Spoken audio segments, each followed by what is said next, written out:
پھر تراویح لازم ادا کریں کیونکہ یہ سنت مؤکدہ ہے۔ ہر مسلمان مرد اور عورت پر رمضان کی تمام راتوں میں 20 رکعت تراویح پڑھنا سنت مؤکدہ ہوتا ہے۔ اس سے کئی باتیں پتہ چلیں کہ یہ صرف مردوں کی نماز نہیں ہے، یہ عورتوں پہ بھی لازم ہے۔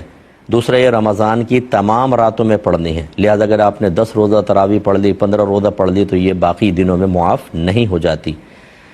اور پھر یہ سنت مؤکدہ ہے۔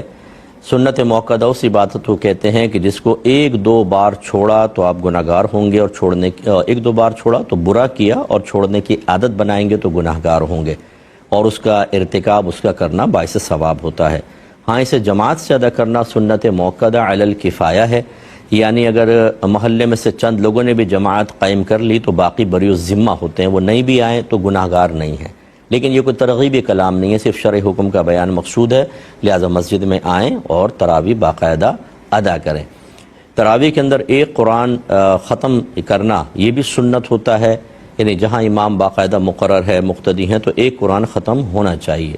سننا پورا قرآن یہ سنت نہیں ہے، قرآن کا بیان کرنا، پورا قرآن سنانا یہ سنت کریمہ ہے۔ لہٰذا اگر فرض کر لیں کہ کسی نے کچھ تراویح ایک مسجد میں پڑھی، کچھ میں ایک، اور بیچ میں کوئی گیپ وغیرہ پڑ گیا تو اس سے کوئی مسئلہ نہیں ہے، کوئی ایسا نہیں ہے کہ وہ گناہگار ہوگا یا اس سے کوئی سنت مؤکدہ چھوٹ گئی تو برا کیا۔ اس کے علاوہ جب خدا نخواستہ کبھی یہ تراویح نکل جائے تو اس کی قضا نہیں ہوتی، یاد رکھیں۔ تراویح کا وقت بھی ذہن میں رکھیں کہ یہ عشاء کے فرض کے بعد پڑھی جائے گی، پہلے آپ نے عشاء کے فرض پڑھنے، اس کے بعد اگر آپ نے عشاء کے فرض نہیں پڑھے، جیسے بعض بھائی لیٹ پہنچتے ہیں، تراویح کی جماعت کھڑی ہو گئی، تو انہیں چاہیے کہ پہلے علیحدہ کم از کم فرض پڑھیں، پھر وہ تراویح کے اندر شامل ہوں۔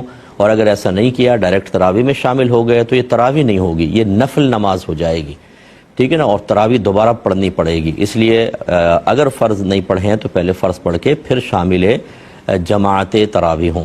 اور ایک مزید مسئلہ کہ وطر سے یہ پہلے بھی ہو سکتی ہے، وطر کے بعد بھی ہو سکتی ہے۔ رمضان میں وطر جماعت سے ہوتے ہیں، ویسے تو مسئلہ فقہا نے یہ لکھا کہ جس کو عشاء جماعت سے ملی وہی وطر جماعت سے پڑھے، لیکن یہ کوئی فرض یا واجب نہیں بیان کر رہے کہ لازم ہے ایسا ہو۔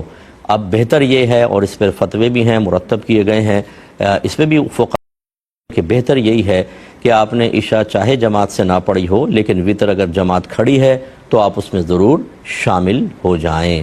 باقی اور یہ کہ 20 رکعت تراویح ہوتی ہے، جمہور کے نزدیک یہی مسئلہ ہے، لیکن اگر کوئی کہتا ہے کہ 8 رکعت ہمارے نزدیک تراویح ہے اور ہم اتنا ہی پڑھیں گے تو آپ جھگڑا نہ کریں، لیکن آپ 20 سے 8 کے اوپر نہ آئیں، آپ کو پوری 20 ہی پڑھنی چاہیے، کہ یہی صحابہ کرام علیہم رضوان کا اور 1500 سال میں جتنے اکابرین گزرے ہیں ان کا طریق یہی رہا ہے کہ انہوں نے 20 رکعت تراویح باقاعدہ جماعت سے ادا کی ہیں۔